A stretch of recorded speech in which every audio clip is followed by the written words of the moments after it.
Good evening, everyone. My name is William Mendoza, career firefighter with the City of Ocoee.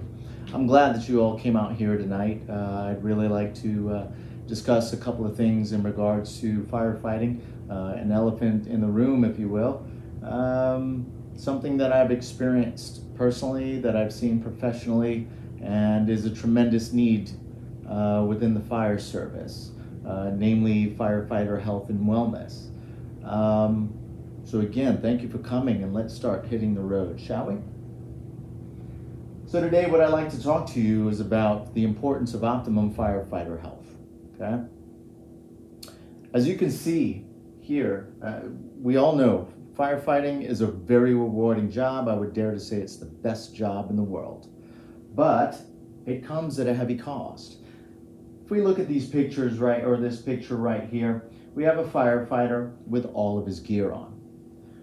When you start adding, and as you can see, the different smaller photos around the firefighter shows the weight of the average type of equipment that a firefighter such as myself has to wear on a daily basis.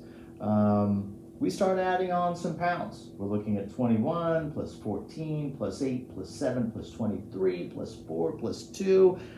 It's never good at math, but I think if we add it up, we'll be able to figure it out.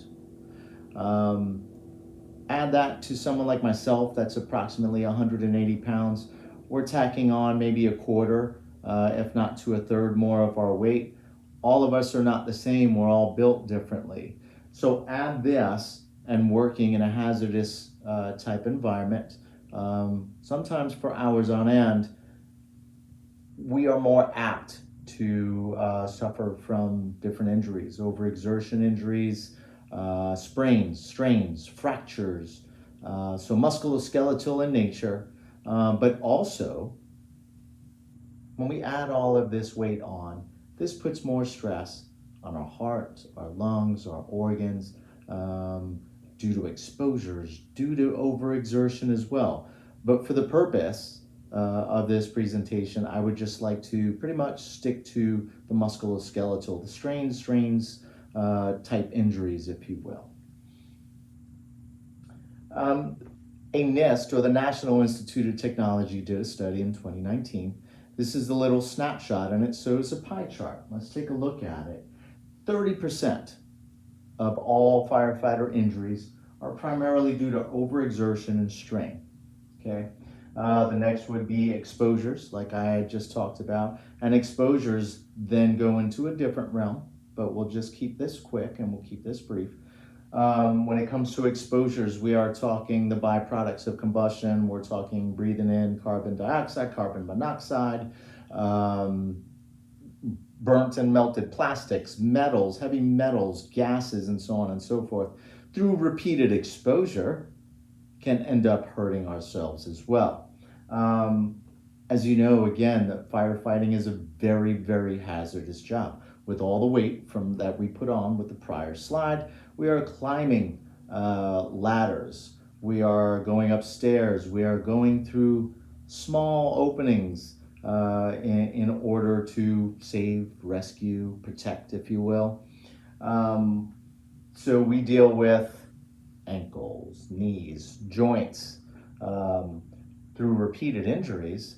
This ends up putting not only a strain on the firefighter itself, but also on the impact is negative on not only the firefighter when it comes from the injury per se, but it also spreads like branches. It doesn't just solely affect the firefighter. For the firefighter, we're talking time off of work. We're talking injury. Sometimes never coming back is the same.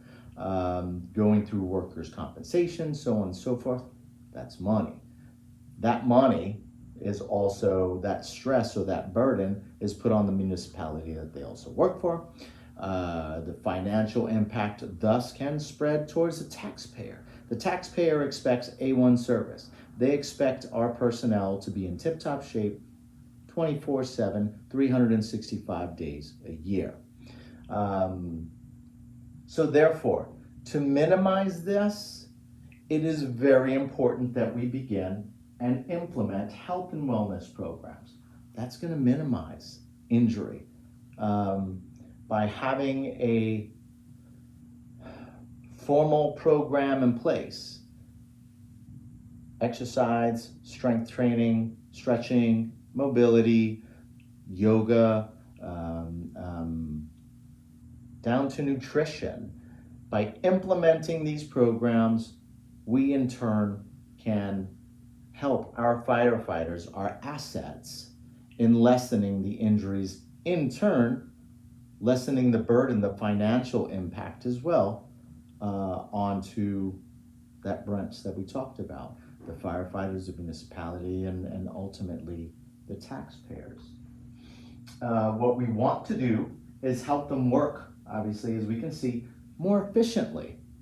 Firefighters are not one size fits all. Add to that,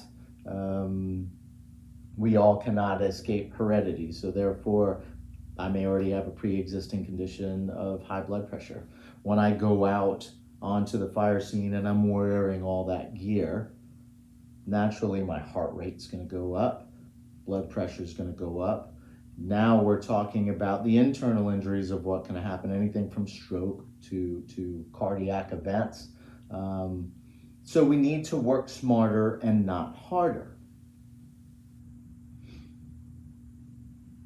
Here we've got a couple of the basic requirements. They may not necessarily be in order, but first off, we need the buy-in of personnel. By buy-in, I mean firefighter personnel are very weary of change. We all are, but sometimes change is good, especially in this instance. Therefore, the buy-in of personnel, what I'm trying to explain is we need to get everyone on board. If we do not get everyone on board, this prospective program will be doomed from the start. We need to sell them on the benefits of a formal strength training, health and wellness program that will be provided to them. Secondly, funding. Funding is very, very big. In order to make money, we need to spend money. So therefore, funding, when we talk about funding, we are talking about the appropriation of the exercise equipment itself, diagnostic equipment to check for body mass index, the basic tools, weights, workout room.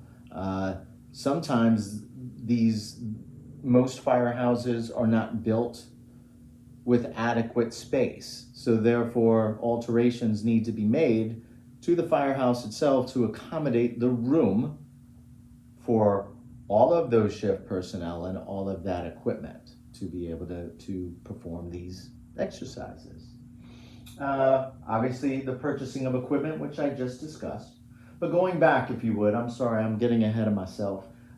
In obtaining funding, it costs money.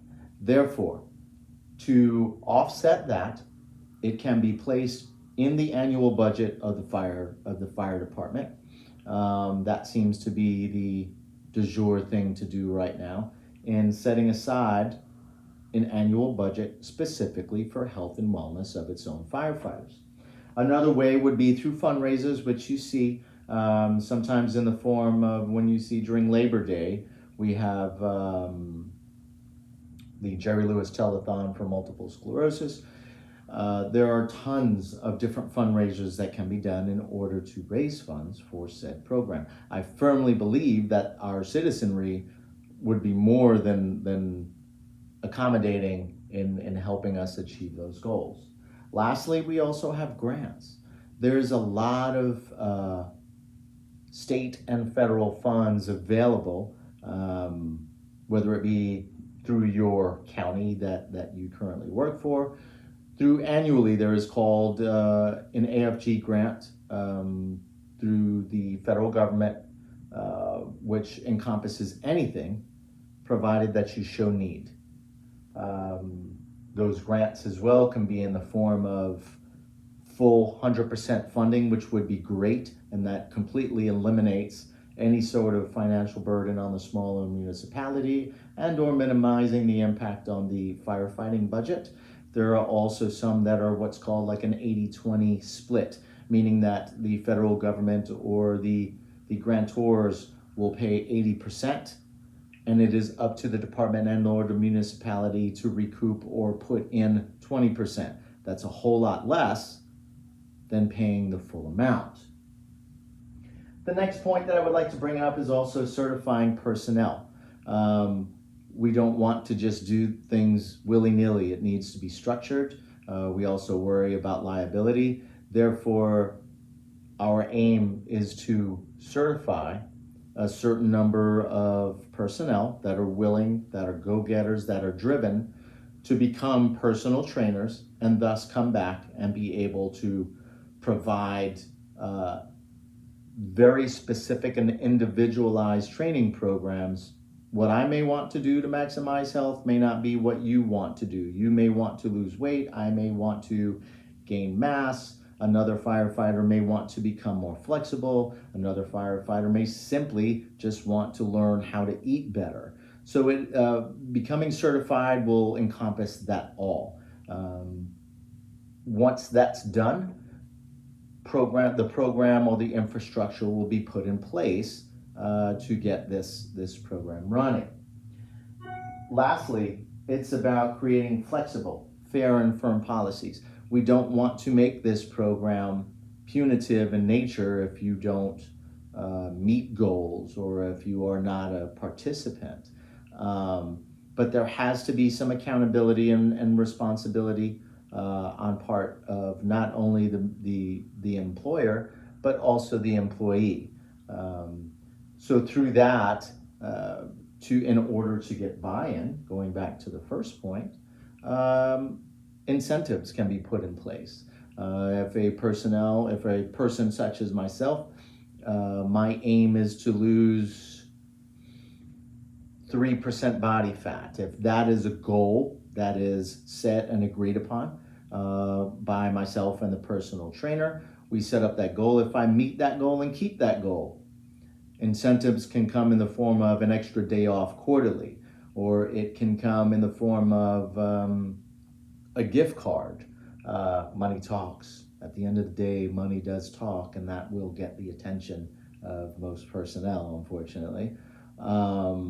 Others that are in much more shape may not need, or they may want to have other goals put in place. We don't want to omit the ones that are pretty much living that lifestyle and are pretty much what we would call tactical athletes and that are already in shape. We don't want to omit them or leave them out. Therefore, we can help them. Subscriptions to their health magazine or health book of choice, those ready-made meals that are now out. We can help them with a subscription for a year, something to help them also get better in the long run. I cannot say this enough, but it is very, very important that our health and wellness cannot be understated or ignored. Again, I don't want to delve too much in the other injuries. One of the biggest causes of firefighter death are cardiac events. Cardiac events, where does that come from though? Through stress, through exertion, from many reasons, not just the job. But again, the purpose right now, I'd like to focus just primarily on musculoskeletal injuries.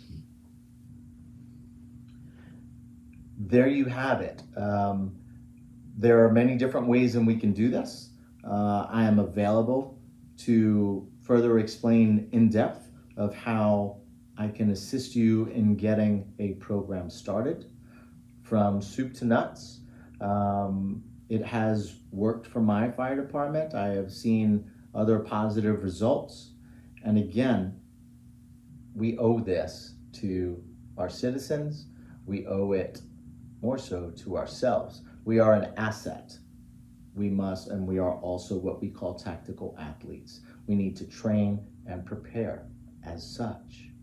Thank you very much for your time. And if you have any questions, feel free to come up to me once we're done. Thank you very much and have a good evening.